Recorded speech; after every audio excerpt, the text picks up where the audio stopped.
Made overnight as India successfully landed a spacecraft on the surface of the moon. India is one of just 4 countries to achieve that feat. It's the first, however, to land near its south pole. Mission accomplished. The Indian Space Research Organisation cheers as it joins an exclusive club, one of only 4 nations to claim. Made overnight as India Okay, I'm ready. I'm not going to break it. Let me ask you anything. Deck's on, Mark. That max acceleration? No. Man, you're really bouncing. Okay. Hey, bro, come on now, dawg. Come on, man. India is the only country that has ever landed near the moon's south pole, and that's significant. So let's put this in perspective here. Why is this landing so close to the moon's south pole so significant? Well, so you may know that the farther away from the equator you go, the lower the sun's arc is in the sky. Okay. Until you're near the poles, the sun just barely ambles above the horizon. Okay. When the moon's hit by asteroids and comets have water. If water lands in those places, they're called cold traps, and the water never goes away. Well, that's the key there, the water. So you're near water, and that water is to be able to transform into fuel? Yeah, so you can drink water, yeah. But if you separate the hydrogen and the oxygen, H2O, and bring them back together, it is rocket fuel. And you know what the exhaust is? Water. Okay. So it's pretty clean rocket fuel, and that's the main engine of the space shuttle. That big orange tank that they use, that's hydrogen and oxygen being merged together to create. India is the only country that has ever landed near the moon's south pole, and that's significant. So let's put this in perspective here. Why is this landing so close to the moon's south pole so significant? Well, so you may know that the farther away from the equator you go, the lower the sun's arc is in the sky. Okay. Until you're near the poles, the sun just barely ambles above the horizon. Okay. When the moon's hit by asteroids and comets have water. If water lands in those places, they're called cold traps, and the water never goes away. Well, that's the key there, the water. So you're near water, and that water is to be able to transform into fuel? Yeah, so you can drink water, yeah. But if you separate the hydrogen and the oxygen, H2O, and bring them back together, it is rocket fuel. And you know what the exhaust is? Water. Okay. So it's pretty clean rocket fuel, and that's the main engine of the space shuttle. That big orange tank that they use, that's hydrogen and oxygen being merged together to create. Last week, the Indian Space Agency allegedly landed an unmanned spacecraft and rolled out a rover onto the south pole of the moon.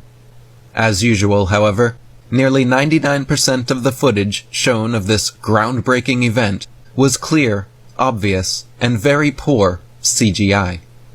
Why do you suppose NASA, Roscosmos, the Chinese, Indian, and all other world space agencies spend money creating and airtime broadcasting all these computer graphic animations of their expeditions rather than showing us actual video footage? How difficult would it be to have a few cameras on these crafts permanently recording different angles of the entire flight for us? They allegedly succeeded in having a live telephone conversation between Nixon and astronauts on the moon, broadcast on television over 50 years ago. But with half a century of technological advancement, we still cannot receive live video from these rockets after only a couple minutes of ascent. They always change from live video for the first couple minutes to nothing but CGI for the rest of the journey. Look at these ridiculous cartoon animations and ask yourself, why can't the public just watch the actual live video of the entire journey? Even if only to be recorded and released at a later date, why aren't the public shown unedited video footage from multiple angles of the entire flight duration?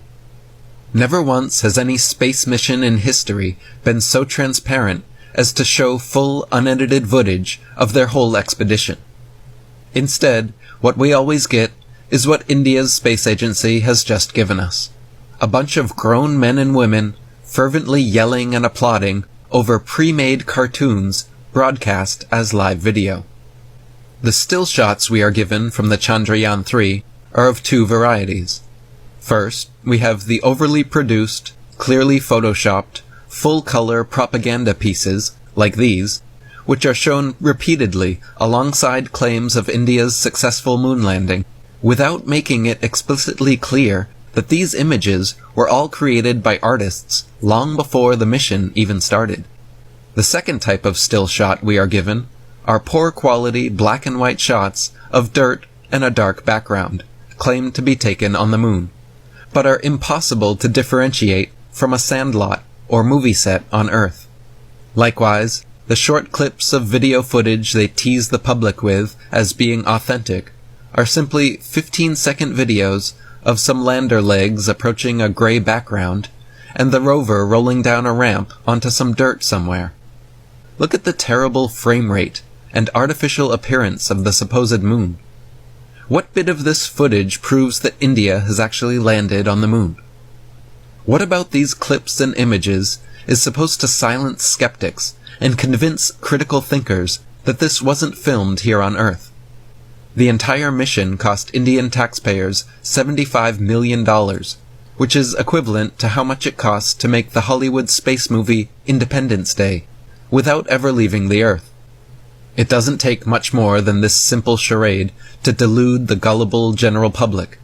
But for those of us who have deeply researched this issue and poked endless holes through the lies of NASA and other space agencies, we know exactly what is going on here.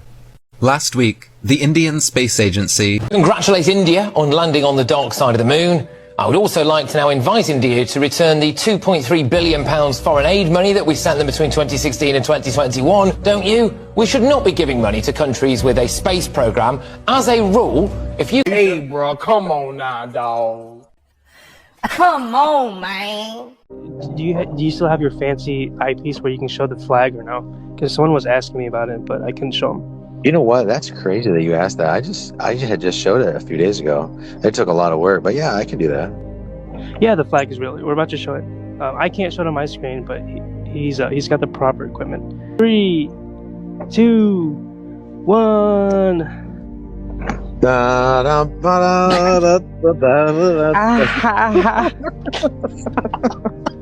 Someone I know didn't believe we... I got a question for you, man. Someone I know didn't believe we went to the moon. So I said, what kind of evidence would convince you? He said, images of the landing site of the Apollo missions. So I said, okay, here's a website where we sent a orbiter to the moon so that it was close enough, because ground-based telescopes, they don't have the resolution to see. I got a question for you, man. Okay. What made you make the switch from like being a moon landing denier to like... That's a good question. Crazy if we didn't... If you don't no, I don't think we're crazy. No, this is my take on it.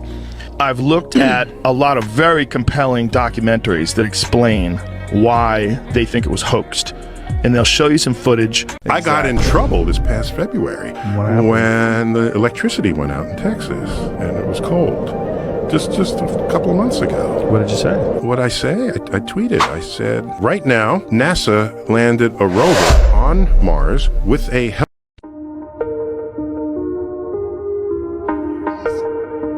Let's look at the photo. You say that's me? Okay, check out the name badge. It says Aldrin. Looks like you're right. But notice the helmet. Can you see my face? No. This is a secret I've been keeping for almost half a century. On July 20th, 1969, Neil Armstrong and I pulled off humanity's first extraterrestrial prank. What was the scariest moment of the journey? Scariest? It didn't happen. It could have been scary. Why has nobody been to the moon in such a long time? That's not an 8-year-old's question. That's my question. I want to know, but I think I know. Because we didn't go there, and